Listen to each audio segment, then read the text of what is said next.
Hi, BookTube, welcome to Jackie's Literary Corner. I am Jackie, and Happy New Year's Eve! I'm finally able to film because, of course, the next day, as soon as we got back from our vacation, I had to go to work the next day. For the next 3 days, I was on the schedule, and surprisingly, I am off for New Year's Eve and New Year's Day. Knock on wood, they don't call me. Because of course I'll feel like part of me will be tempted to make excuses, and then part will be like feel like I should go in because I had both things. She gave me both Thanksgiving and Christmas off. Um, so hopefully they won't call me. But anyway, so I wanted to talk about Christmas and how my Christmas went this year and what I got for Christmas. So it was good.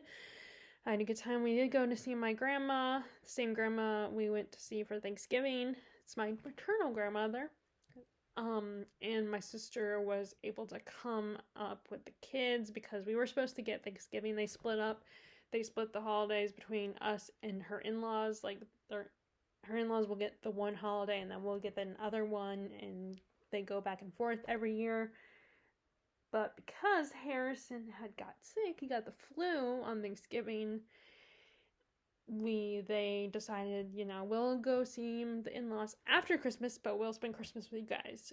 So, and it was also, I think, to do with we're really concerned about my grandmother, and she wanted to go see her because unfortunately she's not able to see her because with three little kids, it's kind of hard to travel. So, but because I live here with my parents, and yeah, I still will sometimes have a hard time, asking off, especially if it's a last minute decision to go to see my grandma. But I do get to see her more than my sister, so I think it was important for her to go, to try to go as well. So they were able to join us for Christmas. Um, but so that was good. We had a nice lamb for Christmas dinner, which I love lamb. Um, and everybody pitched in, all my aunts and uncles. Although now I'm not a cook, so I didn't pitch in the kitchen or anything, but I kept the kids entertained at least. So it was really fun, and my mom made her usual SOS breakfast for us, which is a military food that they make in the military. They make it, and my grandfather was in the military. Both of them were actually. So it's been a tradition that we have it, especially on Christmas. On Christmas Day, we always have it with the fried egg and everything. In case you don't know, it's basically ground beef on toast, and it's really good. I mean, unless of course you're a vegetarian and you don't like eating meat, but anyway, so I'm gonna show you guys what I got for Christmas. So first, I'm gonna show you what I got from Santa, because I still have Santa stockings, still gifts from Santa. And okay, so where is that pile? Okay, so I don't have it all with me because like some of it was one of it was one of those candy cane type, not candy canes, but those big plastic candy canes with the chocolate and some kind of candy, and I get one of those every year. But also I got two gift cards, one of them being a Starbucks gift card,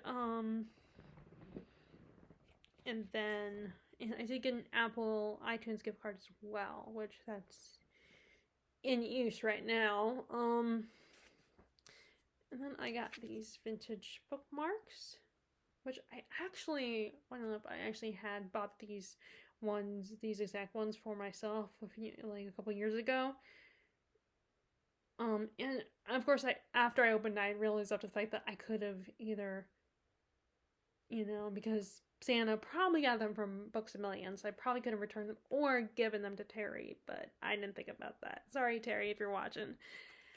Maybe next time I'll get you some nice, cute little bookmarks like these. So I got these. And then this, which I was surprised I thought it would be bigger than this, but maybe there's a smaller size of this, and maybe this is the smaller size, and maybe there's a bigger size as well. The Jane Austen in Bath, walking tour of the city, of the writer of the city. It's just perfect, especially because before, I mean, I always, I wanted this book even before we talked about going to London. But then I was like, oh, now I really have an excuse to get it. So, and I did actually start reading a little bit of it, like not a lot, because I mean it was Christmas Day and there was a lot of distractions. But this time I will have a reason to read it because my dad did say we're gonna try again because I'm still gonna use the points. So we're gonna, and he knows that I really want to go. So both my mom and I really want to go. So we're definitely gonna try again to go. Hopefully nothing will happen. And everything will be okay and resolved. But until then, I will be looking through this and reading it, which it's really cool. It does like all the talks about each of the locations in Bath that would, especially the ones that would have been important to Jane Austen, and probably ones that she talks about in her books. And then like there's pictures and everything, and it comes with not a ribbon bookmark. So I really appreciate that. But this would be cool. And also I think it's a great coffee table book, especially if you're, if you are like interested in the country of England. I think it would be a great coffee table book. But anyway, so I got that. Let's talk about, so my grandmother likes, wants us to, each of us all of her grandkids to have something to open on Christmas. She doesn't just, as well as, giving us a Christmas card and everything, she, wants us to have something to unwrap. So, she got me, first of all, I've been needing a smaller wallet, and which originally was because of the trip and everything. We wanted to get, because my mom didn't want me to have anything to carry that was heavy, when we were walking around in London. So we've been talking about me getting a new wallet, and we did technically get one, but the problem with that one is that it's one of those long ones like this, and it's smaller and lighter, but it also, the way I can't put my dollars in, I have to fold them up. I have to fold them, and they get caught in the zipper unless I put them in a certain way. So it's like, after talking to my mom, we decided at some point I'll look at, TJ Maxx or somewhere and get another one. And then surprise, I got one for my grandmother. This nice leather one. And it's smaller than the original wallet I had, but it's still a little bit bigger than the one we originally bought, fortunately, but it's okay. And I could always save that one for, the other one, when we do go to London. If my mom wants me to, I can use that one instead of this.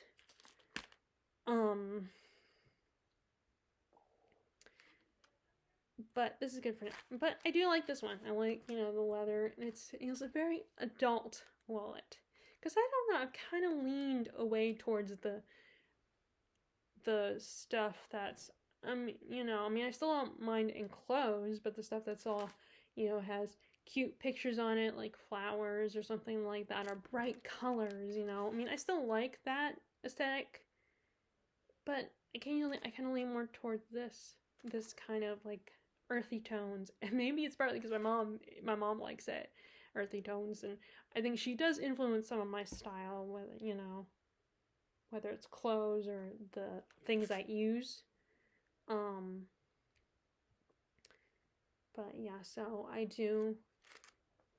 This is definitely, so there's that, and then I got this also from my grandmother.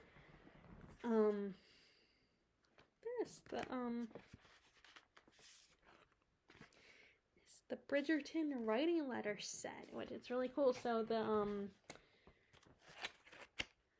pictures, and they have that looks like the Lady Whistledown pamphlet. It has the little silhouette picture on the top, and it has the typography, and it with envelopes and little stickers. But I thought that was really exciting to see. It was so cute. But that was so cute. So if anyone is a fan of Bridgerton, whether you like both the show and the books, or you just like the show or just like the books, I think this would be a fun little gift or to treat yourself with, or for somebody. I mean, unless you're not into writing letters and stuff like that and notes. But like I said, I read last summer. I did that video where I think the lost art of letter writing, and also I've always been taught to write a thank you note to people whenever I receive gifts for like birthdays or Christmas or even just any other situation, any other time I receive a gift from someone. I've always been taught to write them a thank you note.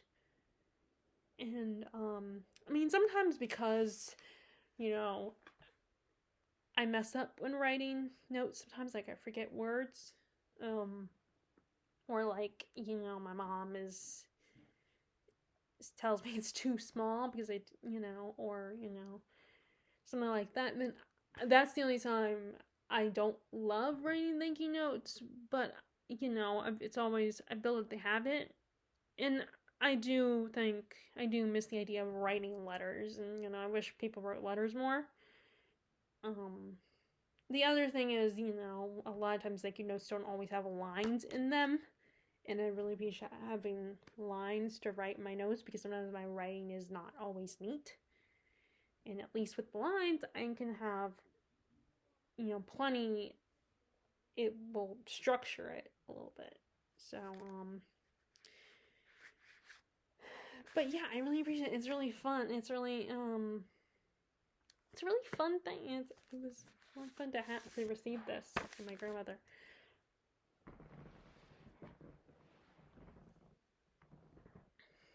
Okay, now what am I going to talk?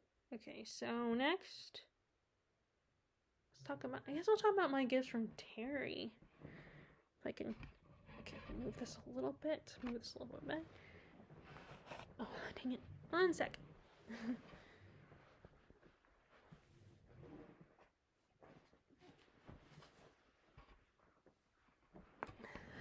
Sorry about that. So first, we have these bookmarks with all of Van Gogh's most famous artwork.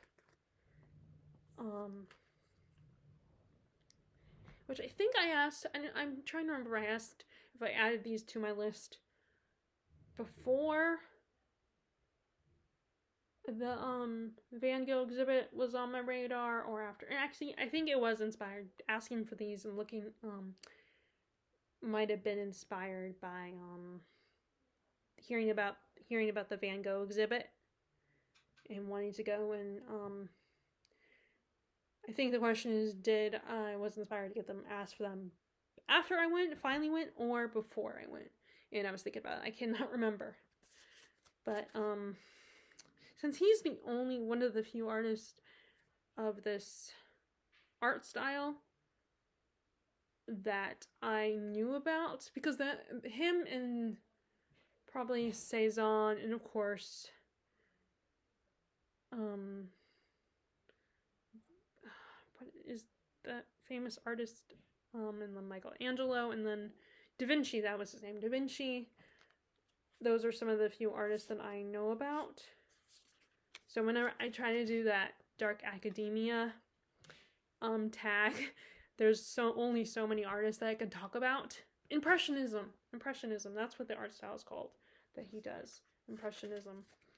So I'm very limited on my, how many artists I know, because I'm not an art person. Like, I like art, and I did take an art history class, but I don't, know a lot. And plus, because it was early morning. Well, not that early. It was like 10 o'clock in the morning, I think. But I have that habit of going to bed late, so I was always tired when I would go into class.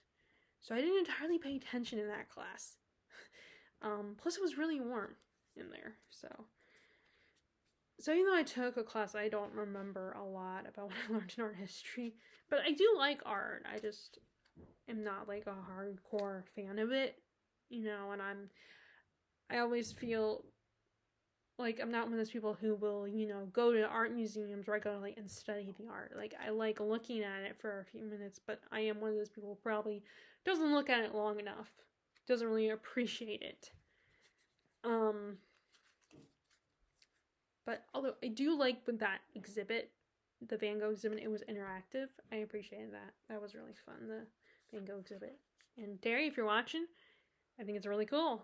You know, if you can go, and it's in Florida, because I'm sure it is.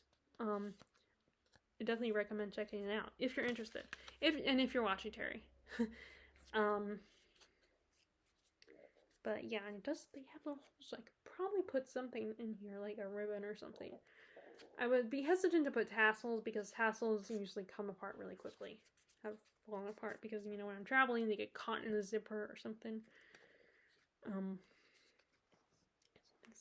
Terry got me, and then she also got me this, When the Elephants Dance. So this was one of the books I put on my list in 2021, I think, about take place in the Philippines. Like I said, last year I've been trying to get into collect books that are you know, nonfiction and fiction about the Philippines. And this is another story that takes place in the Philippines. It's another one of those World War II stories. And, you know, it's just, I always feel like, I still feel like I haven't, you know, I feel weird that I don't read any literature from the Philippines. So I've been working on that this year. I started reading Noli Me Tangere. I think that's what my grandma told me how it's supposed to be pronounced, which translates to Touch Me Not, which is a biblical reference. So I'm definitely working on that, and I'm building my collection. So at some point, maybe in 2024, I will read this book. And then the last thing I got from Terry was this, I finally got the fourth and final book in the Faithful and the Fallen series of Wrath. So I got to, and I can take it on my, I also had it on my third books wish list just in case, so I can take it off of that list. Which this should be a reminder that I need to read Ruin. This come either by the end of this year, well, let's face it, it's not going to be by the end of this year, but at some point in 2024, I should start reading. I need to start reading Ruin. And finish it. I actually was in a group on Goodreads. I got invited to join a group on Goodreads, and I did join on this author's work, John Gwynn's work. But then I was like, you know, today I was just thinking that I'm not active in that group because I'm currently not reading the books at the moment. I haven't picked up the Ruin yet. Just like, you know, I'm gonna just leave that group. I'm not gonna get involved because, you know, I'm not active in it. It wouldn't be fair. I mean, I'm already in a few groups on Goodreads where I'm not as active. But I'm gonna stay in those groups. I actually was invited to join a roleplay group on Goodreads, but then I opted, you know, this morning I was like, you know what, I'm not gonna do it. It's just too much stress. Because then I would feel like obligated to, I would, you know, be feeling like, oh, I should respond today, and then I don't want there to be any expectations if I get into a scene with someone, or a roleplay scene with someone, or join a group conversation where I feel like I have to be active. And I don't want what happened a couple years ago where I was constantly obsessed and I wouldn't say addicted to it, but I was on Facebook all the time doing the roleplay. And I don't want to do that again. So as much as roleplay is fun, I don't want to get into that again. And then on top of that, you know, the reason why I was thinking about it was, like I said, I do miss it a little bit, roleplay. And then also I was thinking, oh, this is a group, so I can do a little bit more. Because before, after a while, I stepped back from the group role plays and was just doing role plays with, with Terry and 2 other people separately, not together. And it just got to the point where, because of the limit of just 2 people in the roleplay chat, and I think all 3 girls I was roleplaying with, neither one of them was comfortable with playing multiple characters. It limited to me to what I could do. Like, I was only doing scenes with them, and it was just like, it got kind of repetitive and a little, I hate to use the B word, but boring. So that was the only reason why I was tempted to join, which I did briefly, and I even wrote a comment in the, the welcome post, but then, like I said this morning, I was like, you know what, I'm not going to do it, because it's just too much to worry about, and I will feel like I have to constantly be active in it, and I don't want to make that mistake, and so, yeah,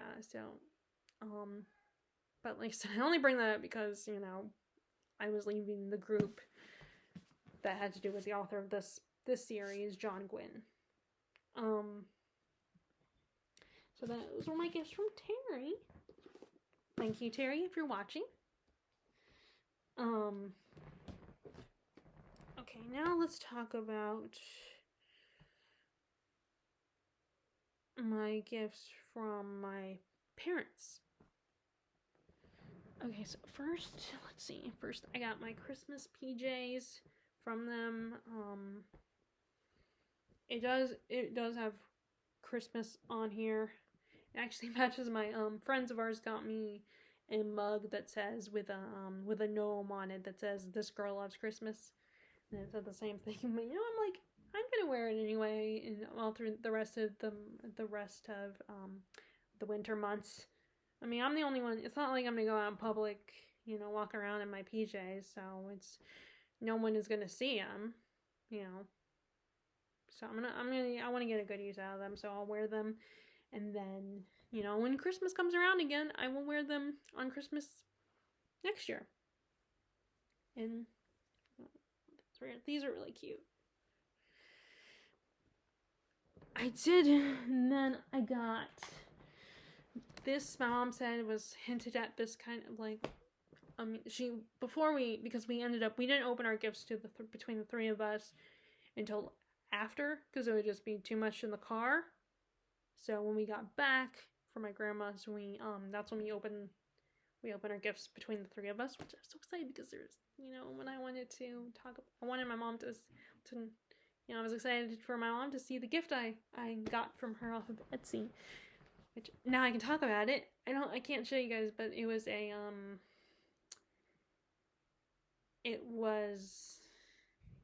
a picture, a sweater with a doodle mama on it, with a picture with an image of a doodle. So I was really excited because I bought it myself. I didn't buy it, because I can't, my mom owns the Amazon account, so I can't, it's kind of hard for me to, surprise her and buy stuff off the Amazon account, unless I, go to my dad and ask him, find it via him. So I just did a Google search and found, and since my mom, our dog Murphy has become kind of her, she feels, taking care of Murphy has meant a lot to her, and she is, he's her baby now, so I wanted to get her something that had to do with him, that, so she was, even though I wasn't 100% satisfied with it, because it was, the picture on the sweater didn't look exactly like the picture on the screen, but she still loved it. So I mean, I did make a comment, and when I signed up for an account, I did make a comment on my review. But like I said, I added that mostly I'm satisfied, but there was, the picture wasn't 100% exactly. But I did admit that it could have just been because my sister pointed out that it could have been the color of the sweater. That could be why it didn't look exactly like, so. But I was just really excited for her to see that. I was very happy about that. But anyway, so back to what I received. So she had said that I had a book from them, another package from that I had to do that was connected to the Walking Towards a Bath book. And so that was this. A travel log of Jane Austen's England. So this was really cool. It kind of looks like those books that, you know, like we had one when my sister traveled to France in when she was in high school to study abroad, or going into college actually, because I think going to college. I don't know if it was high school or going into college. She bought one of these travel guidebooks, so so it was kind of like that. Like I said, I would love to bring this with me on the trip, but it would probably be a little too much weight. It would add weight to everything, but I mean, I guess I could put it in my suitcase.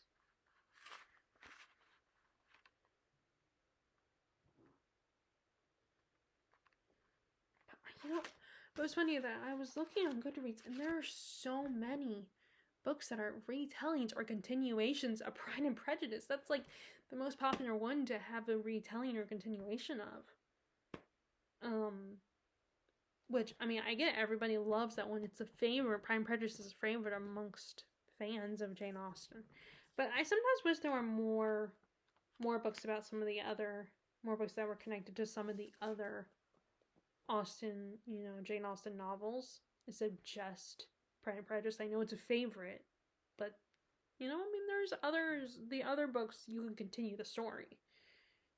Some of them had endings where I don't know what you would do to continue it, but I am sure there are ways, like like in Sense and Sensibility. That's one where it's debatable. People might have trouble continuing that one.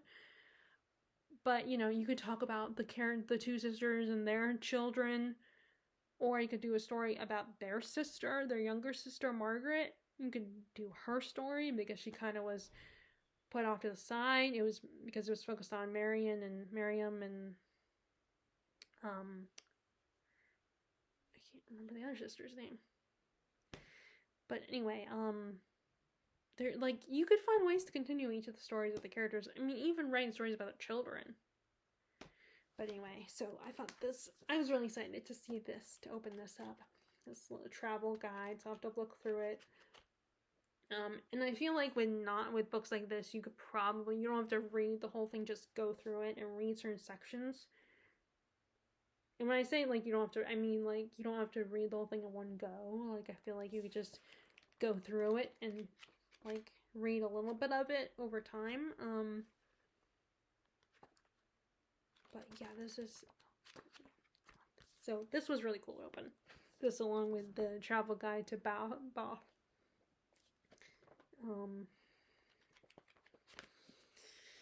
Okay, and then the last thing from my parents, is this. So, Harry Potter word search book. So,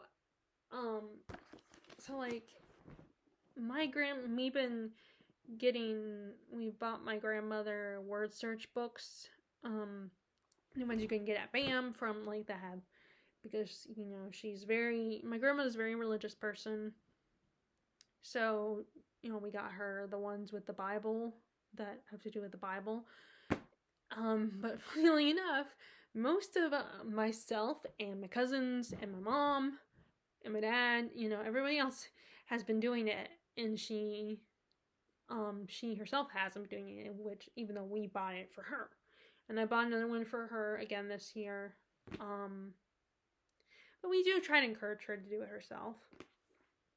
So my parents got me this one, the Harry Potter one, which is huge. Definitely will not be able to take it with me places. I'll have to, just keep it here. But yeah, each book has a different theme, Death Eater Victims is one puzzle, one word search. The Traveling to Hogwarts is another. The different, Hogwarts common rooms, different, each puzzle has a different theme to it. So I thought that was, and I've already done 2 of them. I'm on the 3rd one as we speak. because it's just sometimes it's easier to do for me to do a word search than it is to do a crossword puzzle. Because even though I'm told by my parents, oh, you're so smart, I don't know, I always have trouble knowing it. I don't always have trouble coming up with answering the clues and figuring out the clues and stuff like that and figuring out what the words are. Sometimes I can get it, but this is the easiest type of puzzle for me to do. But yeah, so I got that. Okay, now we're on to my gifts from my sister. Which, by the way, it was so much fun watching the kids open their gifts. Give nothing is more, fun than watching a kid open their gifts on Christmas. They just get so excited and, they just appreciate and love everything they get. I mean, unless a kid turns out to be a bratty kid, that just so doesn't appreciate anything. Most kids, I feel like, when they are a good kid that appreciates what they receive, they just get so excited. It's so adorable. See, here's the thing, I do not want my own kids, but I do love little kids, and just, I love buying the gifts and stuff like that, buying my nephews and my niece gifts, and just watching them get excited about things and hearing what they got to say about the world around them and their thoughts and stuff. I just don't want to deal with, the responsibility for another life. I'm a selfish person. I like my me time. So, I like, as much as I adore little kids, I'm perfectly fine with sending them back to their parents when the time comes. But yeah, it was fun to watch them, and I do love buying them gifts. And they're at that perfect age where they are all, it's easy to buy them stuff for gifts. For their birthday, and so far for their birthday, I always get them the Yodo cards, which is an audiobook for kids. And then, Harrison's into Pokemon right now. So I was able to, so he had a little bit of theme, at least on our end, of Pokemon gifts from me. And then Daniel's got into Star Wars. I mean, Harrison likes Star Wars too, but I think it sounds like Daniel is more into Star Wars than Harrison is. And then Charlie is, of course, going through the Disney princess phase. So we got her all this Disney princess stuff, and she's a big fan of Ariel. So, we got her Disney princess stuff. And I did get her a Little Mermaid doll. The one that's based on the live action version. And Murphy ate the hand of the Barbie doll, and Charlie still has not. I mean, maybe she has now, but she did not realize that Murphy probably ate the Barbie doll hand. Either that or got accidentally thrown away. So she doesn't. According to my sister, she still doesn't realize it's missing. So I was like, okay, I'm gonna get her another one. So I did order her another one. I don't know when it's. I'm assuming that maybe my mom sent it to my sister's house because, so that maybe she won't know the difference. Hopefully. But, which I will have to text my sister and make sure see if she got it yet. But I feel like, I wanted her to have the non-decapitated doll. I guess I didn't absolutely have to, but, I feel like I should get her one that actually was not missing a hand. And she can have two if she wants. And, I don't, if my sister wants to, she can keep both of them. But, yeah, so I thought that was a cute story that she still has not realized that the doll is missing a hand. But, yeah, because when they get to their preteens and teenage years, either you don't know what to get them, or what they want is expensive. And it's sometimes it can be big. So, yeah, so so this is a good time buying kids gifts, because then they're into stuff that you can, but anyway, either way, I was just excited to, I always get excited every year when it's that time of year, like either their birthday or Christmas, when I can buy them stuff. It's always so much fun. But anyway, let's see. Let me show you what I got from my sister. So I had a bit of a theme with her gifts. Which actually, so what's really cool is that in her town, she has a thrift store that she goes to. This is where she got, I think this is where she buys her gifts for me. And it's really cool because they're all like, they're, it's really, I think she said it's pretty big, and, there's a pretty good book selection. So, in very good condition from what I've seen so far. So, which I've been wanting to go. Like, last time we went, I wanted to go, but we didn't get around to it. Plus, where they were shopping that day, there's a Barnes & Noble close by. So, it's like, I was like, oh, do you want me to drop you off here? So she dropped me off at Barnes & Noble. So we never did get around to going to that thrift store. But she did say about us, maybe she could take my mom and I next time we come to visit, which hopefully will be soon. But not, I feel like I need to wait a little while before I ask off again, because like I said, I asked off for both holidays. So maybe not in January, but maybe February or March. Or unfortunately, maybe not until the springtime. But yeah, this is really cool. So I've been wanting to go and check it out. So hopefully next time we go down there, we'll see. But and I know not everybody likes thrift store shopping because like something might smell funny, or like people don't want old stuff that belonged to someone else that someone else used. But sometimes I think that kind of stuff is really cool. Like it has a history. And oftentimes it can't be in good condition. Like, not always. But, I mean, come on, I shop on thrift books. So, I don't have a problem with that. I mean, and I like used bookstores. A lot of the book shopping now that I do, if I don't go to Books A Million, if I'm not taken there, I go to, like, either the Gibbons Bookshop, which is a used bookstore, or, there's Black Castle Books. So I don't mind going thrift shopping, and I think it's kind of fun. Not just like because they have a history for, like I said, these whoever owned it. There's a story probably to go with it. I mean, there might not be, but still. And sometimes it's just really cool to see this antique stuff, or older antiquarian stuff, or stuff that's not antiquarian but still like older, still owned by someone else. And I don't think it works for everybody. And sometimes, like, I think it would be fun to shop for people in that way, but I think sometimes there are some people that might not appreciate it, or they want certain things that you won't necessarily find in a used bookstore.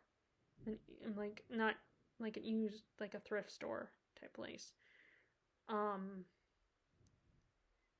So that's the only thing. Like, not everybody is going to be into that idea of thrift shopping for someone. But let me go ahead and show you what I got from her. First of all, she did get this. I'm guessing she made, because she has one of those now I can't think of what they're called. Those that machine that makes stuff that you can make labels, or I can't think of what it's called. But anyway, she made me this bookmark, and I saw that she also made bookmarks for her kids too, for her boys at least. I don't know if she made one for Charlotte, but like mine, she put their names on it and everything. She got them, they each got 2. So I thought that was really cool. And I like that she laminated it. I appreciate that, and I'm glad that there's, although this came out, I had to redo it. I mean, it's probably not exactly how it was done in the originally, but it did come out. But I think sometimes this is better. These ribbon bookmarks, or ribbons on bookmarks, are better than tassels. Because like I said, tassels fall apart. Like when I'm traveling with my books, they get caught in the zipper, or just when I'm putting them in the bag, in my purse or my bag that I'm carrying, they ended up falling, the tassels fall apart because I, shove them in put the books in there. I don't always place them neatly in there. Or like I will bring a physical book with me to work because I would bring my my Kindle with me, but I keep my bag in my freezer, so I don't know what will happen if I put my Kindle in the fridge. My bag with my Kindle inside in the fridge. I don't know if that's going to damage that will probably damage the Kindle. So I cannot bring my Kindle with me to work unless I left it or had a locker. But even then, my mom would probably suggest me not to bring it because, she wouldn't feel safe, and I wouldn't either. So, but yeah, there's that.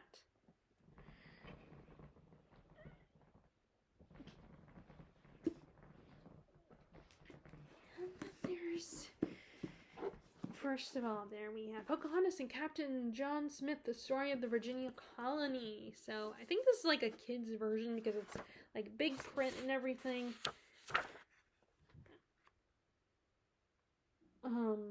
So I don't know if this is nonfiction or not, but I thought this was, obviously, yes, this happened, so I guess it would be considered nonfiction.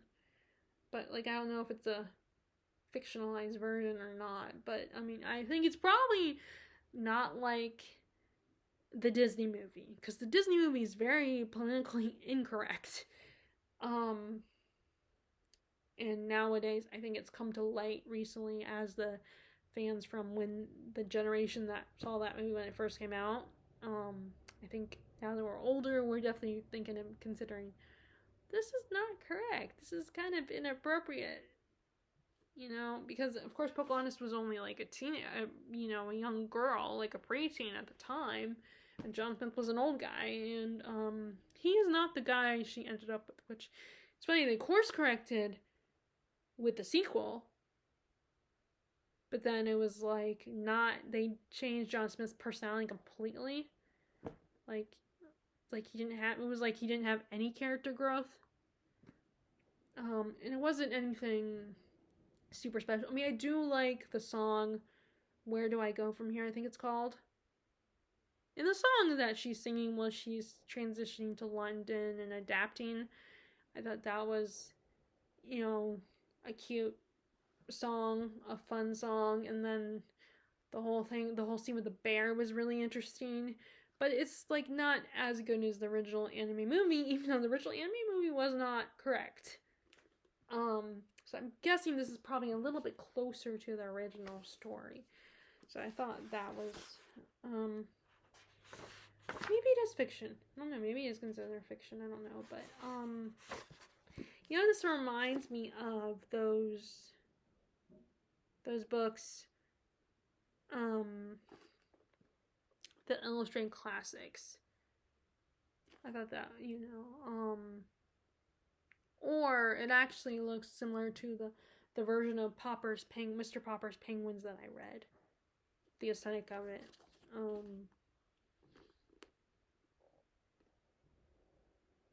Random House. So this was a Random House published book. But yeah, I'm definitely gonna read this soon. Which actually, you know what I'm gonna do today? I'm gonna look at my shelf and pick out 4 or 5 books off my shelf I'm gonna read. So that was really cool, and I like how it looks. It really is an older book because it's yellowed, and the book itself is a little yellow. And the pages are, so it, and it's funny, the whole it's blue and yellow basically, because also the pictures also have a yellow and black and yellow aesthetic to them. Which I'm wondering why yellow. Was yellow a popular color? Was it a cheap color? I'll have to I'm gonna look that up. Why a lot of older books used yellow. Maybe yellow was just cheap. I don't know. But I'll have to look that up. Okay. We got another Emily Dickinson, which she got me Emily Dickinson last year too. So, but I still appreciate it, and I don't know, maybe Mom would tell me to lie, not tell my sister that she already got me Emily Dickinson. But then I think with my sister, it's not as big of it. I don't think it would be as big of a deal if I, point out, well, technically you already got it for me, so got one. But the one she got me was a different edition, so, and maybe it doesn't have all of her poetry, because it is a smaller book, as in, smaller than thinner. This one's a little thicker, so I don't know if it has all of her work in it anyway. This probably does have more of her work in it. We actually had one of those, books that you read, those literature books that you read for school, those anthology type books. We used to have a copy with Emily Dickinson, which I should check after I'm done filming. I should check and see if we still have it. But it was Emily Dickinson in there, which actually, speaking of that, also in Never Kill a Boy on the First Date, in season 2 of Buffy, that was the episode Never Kill a Boy on the First Date. Actually no, season 1. Never mind, it was season 1. Season 1 of Buffy. Like, I think it was like the 3rd or 4th episode, before the episode called Angel. And his name was Owen, by the way. I remember it because I just watched the episode like earlier in December. Because that in season 1 is the shortest season. Owen was a fan of Emily Dickinson, so because Buffy was crushing on him and wanted to go on a date with him, she was like, I want to check out books by Emily Dickinson. Of course, then she realized he was the type of guy who was like, would put his life on danger for the thrill of it. Because it was, but yeah, that was cute that he was into Emily Dickinson. But I don't see Buffy getting into that or that lasting too long. I mean, maybe she would grow to appreciate if she had pursued that relationship. But I think Willow was more familiar than Emily Dickinson than Buffy was. So that was funny. But yeah, she's one of those more known poets. And there's actually, I think there was a show about her in her origins.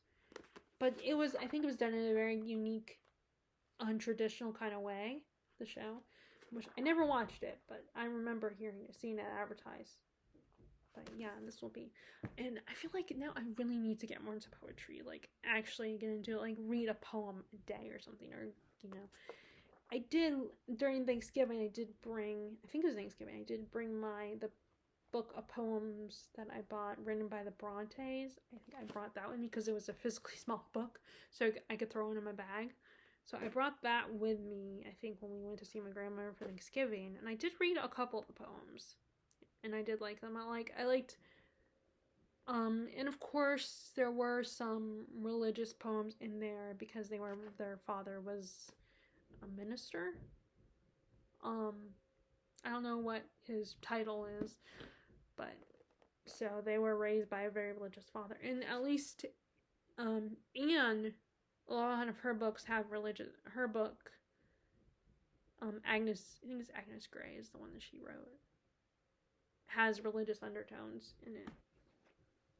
I think she was the most pious between the sisters.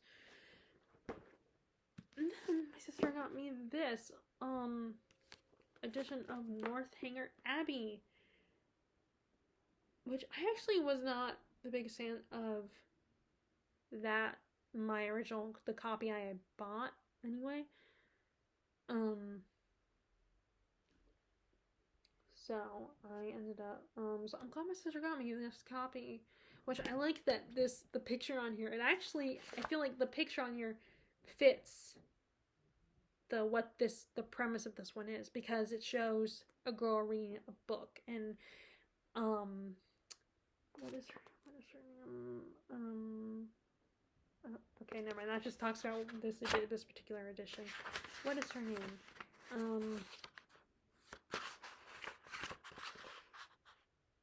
What is her name? Catherine.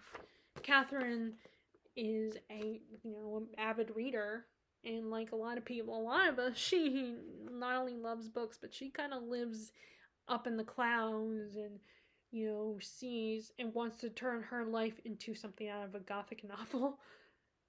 So I think a lot of us can really relate to her. But I feel like I like how I feel like the cover fits the premise in this case.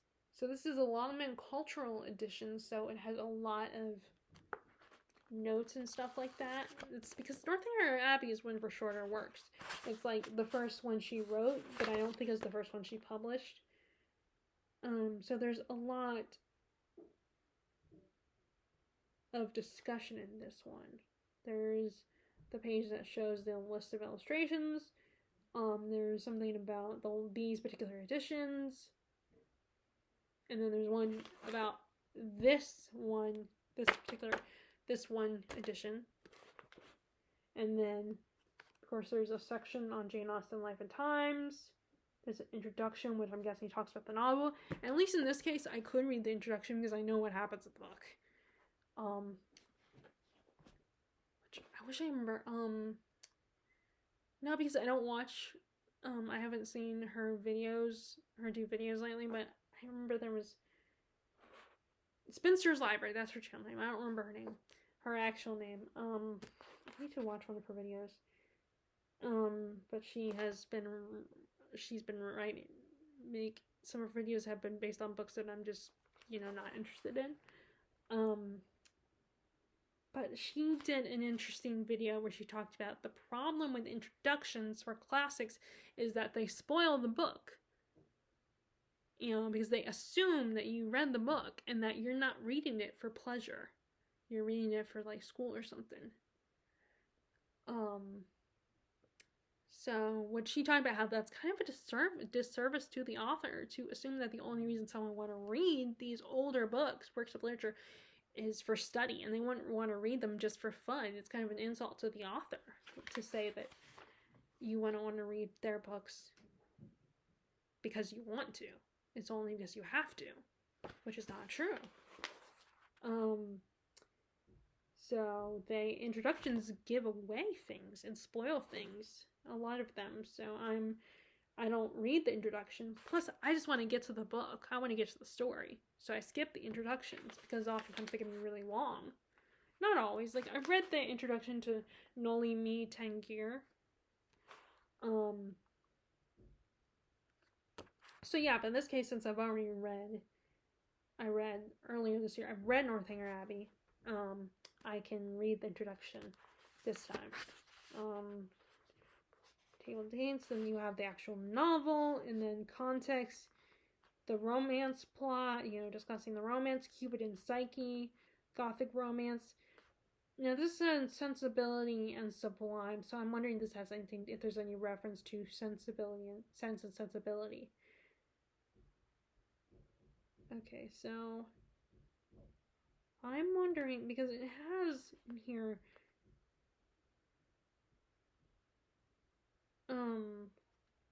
other works by other authors, so I'm wondering if those books are, or is it just discussing these books? It might just be discussing these books, especially because it has the Mysteries of Udolpho from Mysteries of Udolpho.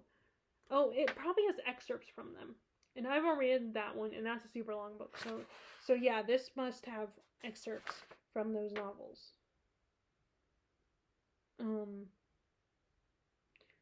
Oh, so they have an illustration of the title page from the first copy of Northanger Abbey.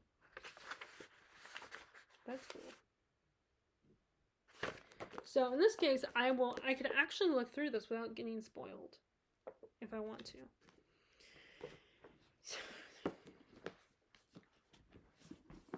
So the last book I got from her, which I'm most excited about, because these particular editions, I'm always wanting to get them, but depending on where you buy them, they're going to cost quite a bit, like $20 to $30.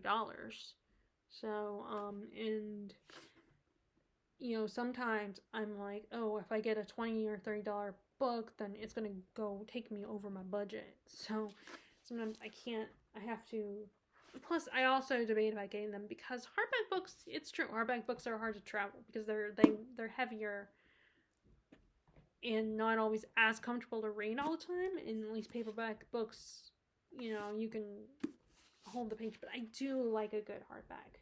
I've definitely gotten more into hardbacks as as time passed, especially if they have pretty naked hardback. And that is this, the cloth bound edition of Persuasion. So I know that I've Caroline Marie reads in a video where the only problem with these editions is, there are a couple of these, as pretty as they are, like the oil on your fingers can ruin the aesthetic and make them fade. And like I said, it's still hardback, and still hardback can sometimes be hard to read, or at least travel with. Although this is a light, because the book isn't that long, it's a little lighter weight. And these, of course, don't stay open all the time, I can't just, I have to, hold the page. I mean, there is, I believe, I've seen on Amazon this little book item that will hold, that you can slip the book in and hold the pages, but it might not work for hardback books. But I've read Persuasion 3 times now, and I do really enjoy it. I've grown to really enjoy it. Like the first time I read it, I was like, but then I think I've read it 3 or 4 times now, so it's like, oh, now I really like it, and now it's my favorite. Which seems to happen a lot. And there are some books that I instantly love, especially if it's fantasy, and then there's other books that I don't love right away, but over time, I end up falling in love with them, especially if I read them more than once. So now there are some books that I'm like, I don't love it, it's not going to change. And I decide, okay, I'm going to go and send that one away. But, yeah, I love this, and I always love this edition. I look at these at Barnes & Noble, and I'm like, because I know Barnes & Noble carries them, and I'm like, I want to get it, but I don't want it, but it's a lot of money. I mean, I know for some people $20 is not that much, but $20 to $30, but, like I said, when I'm trying to stick to a budget, there's always the risk I'll go over budget. So, and I end up only being able to get one, so I have to decide which one I want to get. And then, like I said, there's, aspects of hardback books that aren't always, easy to travel with. So, I love these. Okay, so the last 2 things she got me were not books, but DVDs. So, first we have Persuasion to go with my book. This is the Carrie Ann Hines, yep, and Amanda Ruth's her name. Carrie Ann Hines version. Remember, this is the one he played the King Over the Wall in I can't remember his name, but in Game of Thrones he was and I've seen it a couple other times, but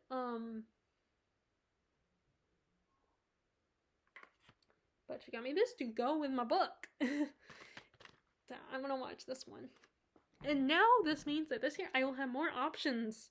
I will slowly have more options to read for and watch for Jane Austen July, so that'll be exciting. And then, now there are still some other Jane Austen, like Sanditon, I do not have, and I don't have Lady Susan or some of her other books that she was working on that she didn't really get, that weren't full-length novels, or she didn't get a chance to publish and finish. Like Sanditon was one that she didn't finish. It seems like there are, like Edith Wharton, Charles Dickens, Jane Austen. I don't know if there's any, I'm curious. Oh, and Elizabeth Gaskell. I don't know if the Brontes, if either one of them have a book. I mean, I actually just read a historical fiction book that was about the idea of that part of the story explored the idea of that. I think it was Charlotte had a book that she was working on. Charlotte or Emily had a book that she was one of them had that they were working on and they didn't get to finish, and the main character finds a copy of a manuscript or a rough draft of that novel. It's called The Lost Bookshop. I can't think of the author's, Evie Woods, that's her name. That's the author's name. I got it off of Kindle. Which it's really good, by the way. If you like historical fiction, and about, books and stuff like that, then I think it's a really good story. And then we got this, everyone's favorite adaptation of Jane Austen, because I think it's because of him, Colin Firth, which he's a good-looking man. And I think it's funny that most people will always bring up the fountain scene. And if you watched it, you know what I'm talking. You know the fountain scene. But I've never really watched this. I mean, I've seen clips, like those music videos I used to watch all the time that had like clips and stuff from, all these, different movies and TV shows and stuff. I would see that famous fountain scene and other clips from this version of this adaptation. But I believe it's everyone's favorite adaptation. Every time you ask which Pride and Prejudice adaptation is your favorite, most people say this one. It's either this one or the 2005 Keira Knightley version. But I think because this is a mini series, so it covers the whole book. It doesn't leave anything out. Although, I don't recall anything really being left out of the 2005 movie. But I get it. Like, sometimes a miniseries does better for these kind of stories. So yeah, I finally got it. So I can finally watch it. The infamous favorite adaptation of Pride and Prejudice. It is also the special edition version. I can't believe my sister found this at Thrift Books. Why would someone get rid of this? That's always my first thought when I see stuff at these used bookstores or thrift shops. I'm like, why would you get rid of it? I mean, there are some clothes I can understand, but... And, of course, if something happens to the original owner of the thing, then, yeah, I mean, if you don't want to keep it, you don't want to keep it. But, yeah, that thought still crosses my mind. Why would you get rid of this? But, yeah, this is a remastered version. Which I was asking my sister what anamorphic widescreen is. The presentation in the US, behind the scenes featurette, the making of Pride and Prejudice. That's what I always look for. Making of featurettes. Jane Austen biography and bibliography, talent biographies, filmography, collectible 8-page booklet, interactive menus, and scene selection. So like I said, I always look for the behind the scenes featurette that talk about the making of the movie. But also I've seen, like, I have never watched this one, but I've constantly seen clips all the time, like whether they're analyzing Jane Austen's novels and they're showing clips for character images, or analyzing the movies, or talking about what your favorite. I see clips all the time, so it's like I feel like I have watched this movie, but I have not. So yeah, I'm so happy to have this one along with the 2005 one. So I have a lot more I can use for Jane Austen July, a lot more to watch and read. Like I said, there are still some Jane Austen works that I've not read, like her Juvenilia, for instance, and her and then Sandition and Lady Susan, because I am not gonna, I have that big Barnes & Noble leather bound with all of her works in it, or at least her main 6 novels. I'm like, I'm not gonna read that. I'm sorry, I'm not gonna read that book, because I like having it for aesthetic reasons, but that's just, if I'm gonna read a Jane Austen, I want to bring it with me when I go places. I'm not bringing that big boy with me.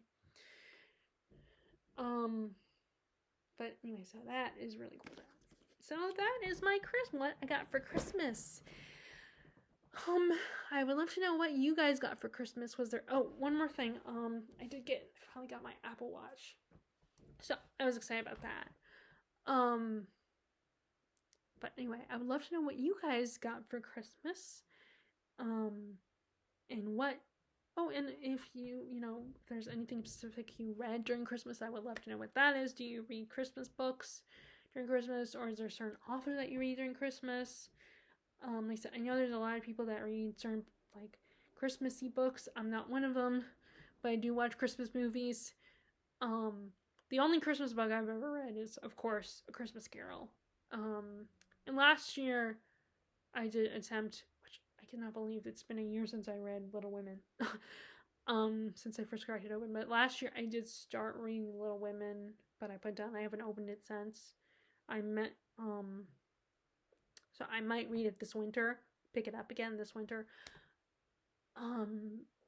But yeah, I would love to know what you are currently reading. Like if you read holiday reads, or if there's a particular book you read every year this time of year. I hope you all had a good Christmas if you celebrate it, and if you did, is there any special gifts you received, or were there any gifts you gave that you were excited to see the person open? But if you guys like this video, be sure to give it a thumbs up, click subscribe if you haven't, click the bell notification button below if you want to be notified when I post videos. I hope you are having a nice winter if you don't celebrate Christmas. And I hope you're enjoying the New Year's Eve and New Year's Day tomorrow. And I will talk to you later. All right, bye.